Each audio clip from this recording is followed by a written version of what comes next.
I want to know what the deal is with these sourdough baddies. Arlen, can you please explain it a little bit better to us?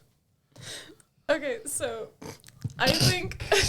Okay, let's start off by saying, like, I've seen so many of these plant moms, right? A couple years ago, they have all these plants. They're posting them. They're plant moms. These things all originated during COVID.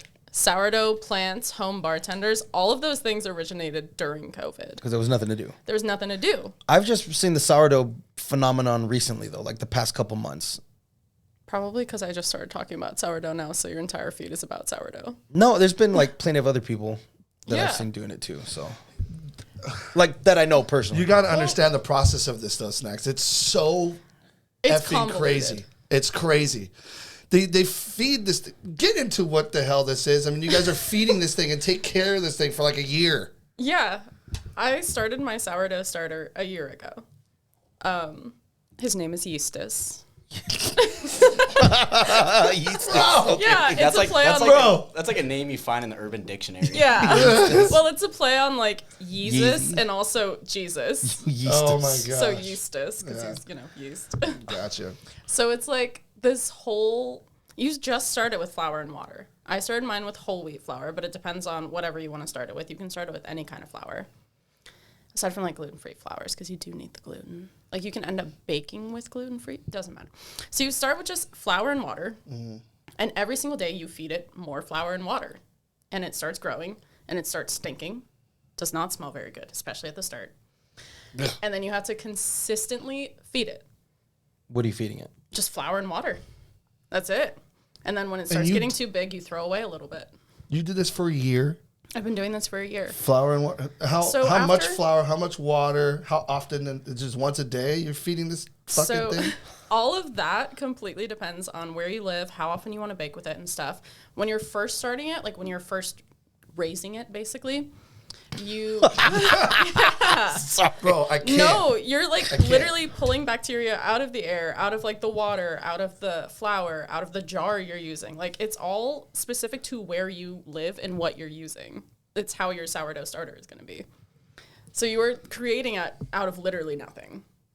So what happens if you forget to feed it? You know what I mean? Like, Well, or like you're like me and you party and you're partying on the weekend and you're off. You know what I mean? And then like it's like you wake up one morning, oh my god, forgot to feed my sourdough baby. How many times have we been out and I've literally been like, oh, I forgot to feed my sourdough starters today. I never knew what you meant until right now, though. Yeah, so it's not like an actual human child or pet or something. It's not living. Well, I guess it is living. It is but living. It's more like a reptile pet, you know? Where you don't have to feed your snake every single day. Just go by feel. Yeah. Go by feel. Does it look hungry? It doesn't look as plump today. No, so let's go and give it a little bit of... that's actually how it acts. So when it is well-fed, you feed it, and obviously it gets a little bit bigger because you're adding more mass to it. But then once it's eating, it bubbles and it gets bigger. Oh, and then once it has eaten everything you have put into it, it sinks back down. This reminds me of Ghostbusters 2. You know the ooze? Just about to say that. Really? That's like when where it's alive, you know what I mean? it's alive. They start getting pissed off and you feel its energy. It gets all bubbling. Yeah, and it starts to bubble. Well, yeah, if you forget to feed it for a few days, it starts to smell worse because it's just eating itself at that point. It doesn't have anything else Which to is eat. reminding you to feed it. Yes, pretty much. But also, that's how you create like sourdough with more complex flavor. Is the longer it goes on, the more it's like starved itself or fed itself, so the flavor deepens and changes over time. Let's go back a little bit more. How did you get into? Was it sourdough or just bread in general? Like, how did you first get into this? How'd you get into breaking bread? Yeah, let's break it down. I don't know. I've always been into like cooking and stuff, but I was never into baking because it always just seemed too hard. You know, cooking, you kind of just throw crap in a pot and hope it works out. Baking is more of a science. Like when I was a kid, I was bad at math, so my grandma made me bake cookies with her all the time so I could learn fractions. Oh, shit. That's actually smart. Wow, that's smart, yeah. But like that's what baking is. It's broken down to a science. And so I was always like, that's way too hard. I can't ever do that. I'm not doing that. See, I thought you would be more inclined to that because you are a mixologist. You know, but that's also just throwing stuff. Yeah, but I mean, excuse me, we have the Havasu's #1 bartender here. Oh, yeah. She won first place. For sure. What was it called? Well deserved. What was it? What was the event? The Havasu Top Chef thing. Havasu Top Chef, first place right here, mixologist. Mixologist. That's nothing. It's nothing to scoff about. No, that's a big deal. She deserved it. Congratulations. Thank you. Yeah. But yeah, that is just throwing stuff together. But I mean, you have to have a palate and you have to kind of know what you're doing. I want to talk about why is this such a big deal for every chick? Why is it such a fat? I mean, are these chicks bored? Like, hit me up. We get the shit to do. Obviously, sourdough is like, it's a process. You are raising something.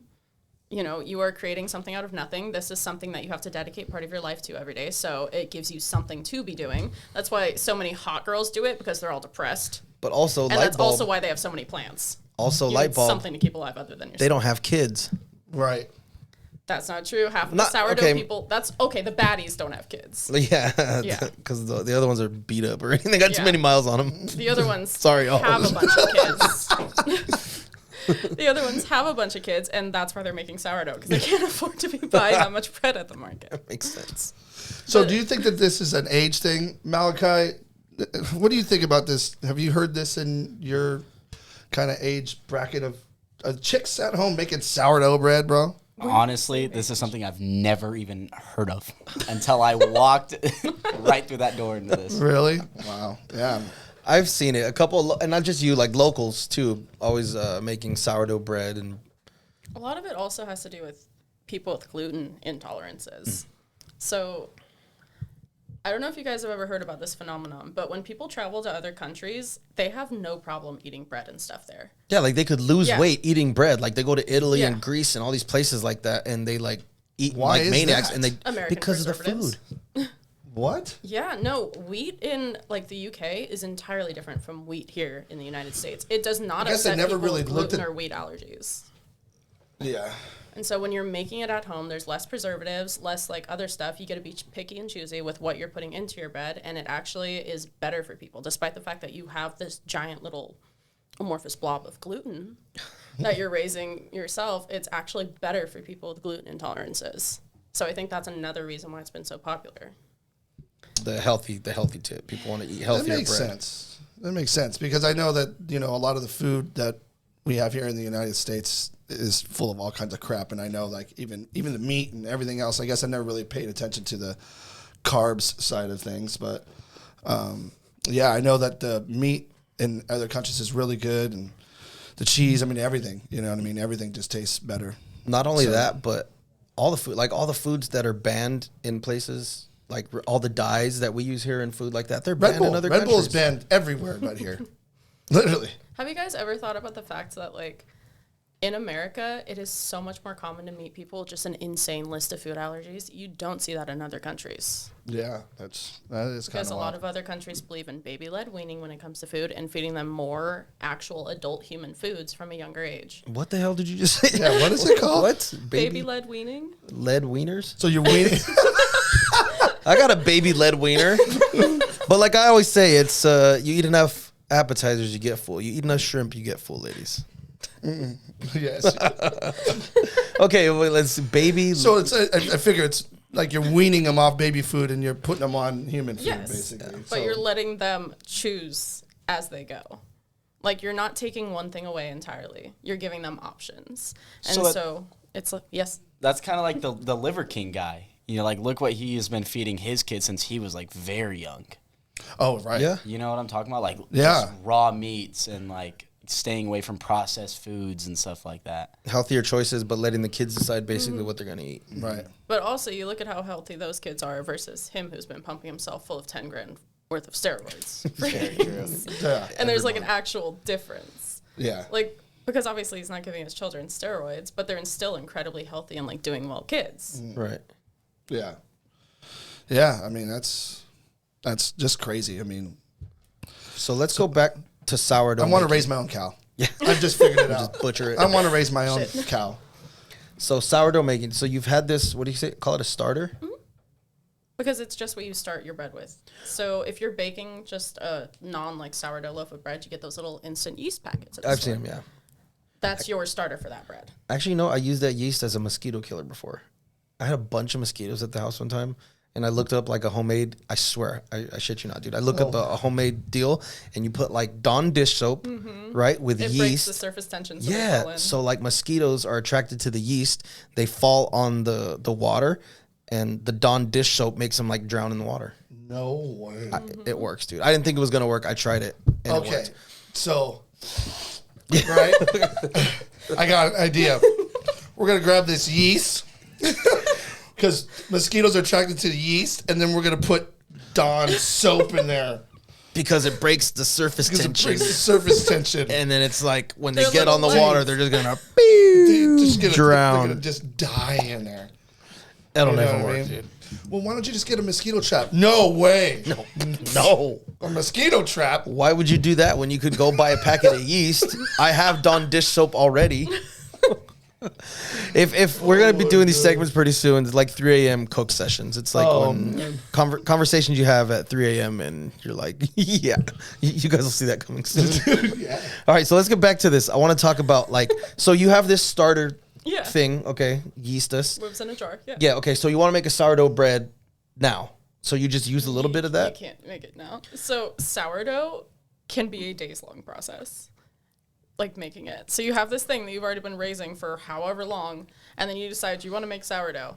You have to typically feed it the night before, because it can take up to 8 hours for it to rise and get bubbly, because you want it to be bubbly already. You want it to be ready to go, hungry, ready to eat the rest of the stuff that you're going to put into it.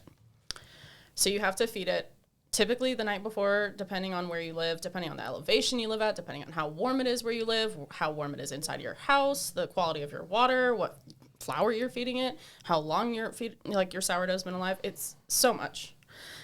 You have to feed it like at least 6 hours beforehand, typically. So would you use just like a little bit of it, or are you using the whole thing? No, you use just a little bit of it. So you feed it a bunch, and then you do all of this in grams. You are measuring everything out in grams. Oh, something I used to be familiar with.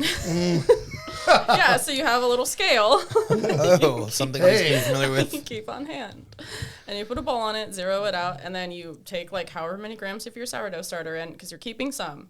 But honestly, you don't have to keep a lot. You can literally scrape the thing dry, and as long as there's some like crusty sourdough on the edge of the thing, you can keep it alive. It's insane. Wow. So you throw in however much of the sourdough starter you need into your bowl, and then you throw in a bunch of water, bunch of flour, a little bit of salt, and you just kind of let it go. So do you still bake it at some point? Yeah. Okay, so now you have your starter deal. This is the deal that you're going to make. Now, what do you do with it then? Then you have to let it ferment on the counter for a while. So it'll start eating the flour and the water that you just mixed it with, because it's just going to get bigger and bigger. And you want it to start puffing up, and then you start doing like stretch and folds or like envelope folds. There's all different kinds of ways. You want to just be stretching the crap out of your dough, because that's how you That was my question. So it's at what point does it turn into a dough? as soon as you take it out and feed it extra flour and water. It's always like a light, like watery dough consistency to like a thicker dough consistency, depending on how thick you keep your starter, I guess. But it's like an actual dough once you take it out and you add like 1,000 grams of flour to it or whatever. Shit is so wild. And then you have to stretch it because you want the gluten to develop and like nice strands of gluten. So you have to stretch it until it starts to fight back, and then you set it aside for like an hour, stretch it until it starts to fight back. Yeah. This is really labor intensive. No, it's a lot of work. I have a whole new respect for this sourdough deal. Sourdough Yeah. baddies. So do I. And I mean, it's like now I'm thinking, Can I do this? I mean, Now I'm thinking like, damn, we should start selling sourdough, dude. It'd be pretty expensive. That is labor intensive. Yeah. Does it turn you on, Josh? Sourdough baddies? I mean, if Just think about a if I had woman in a kitchen slaving away that's all exactly day where my mind doing was just this for going. you. That I'm just like, The love that goes into that let me go process. check on my sourdough baby real quick. Hey babe, what are you doing? She's over there. Don't worry, man. Like, yeah, man. We'll have bread for dinner tomorrow. So all this work, I get to eat that thing in like a year from now. You know, you know what I mean? It's a lot of work. So what if you like lose interest? Like, You could throw it in the fridge for a few months. Sell it and on it's Facebook fine. Marketplace. Yeah. I'm selling my sourdough, baby. I lost interest. No, I got actually- 6 months mature. There's probably Facebook groups out there. No, there are. And if you look on Instagram and you look at any of like the big sourdough ladies, like sourdough mom, she bakes sourdough, not to name names. Is there a sourdough slut? Yeah, right. Probably. Just haven't found her yet. I'm a slut for the sourdough. If not, I'm writing that down and using Sourdough that. slut.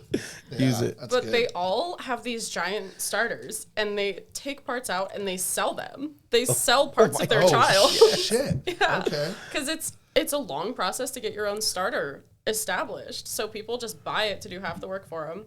But yeah, if you lose interest, you can just put that in the fridge for a bit and it'll hibernate. It's fine. This is a whole new world. I had no idea. Now other breads are not as labor intensive as this. No, focaccia bread, you can Not make all that in 8 breads. hours easy. I don't even know what the hell a focaccia bread is. what the is a focaccia? What is a please tell me, what is a focaccia? Am I saying it right?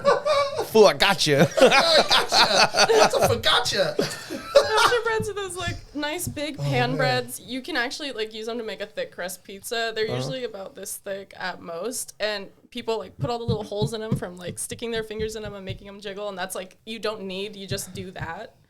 They have a lot of olive oil in them. They're really fluffy on the inside, but super crusty and like crunchy on the outside. And if you've ever seen those people where they have a loaf of bread and they've put a bunch of vegetables on it to like make a picture. No, I have no idea what the hell you're Different talking sides of about, the Arlen. internet. Yeah. That's Of life. focaccia bread.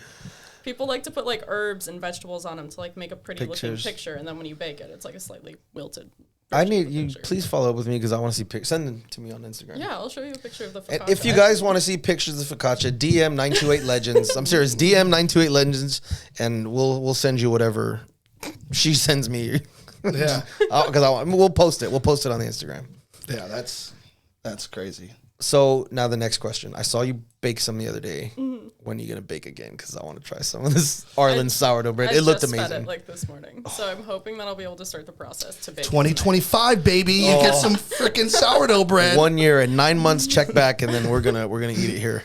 No, That's I should crazy. have some loaves made this week because our boss is also bugging me about wanting my bread. Yeah. Well, that's pretty cool. There you have it. A little bit of background on sourdough baddies. Thank you.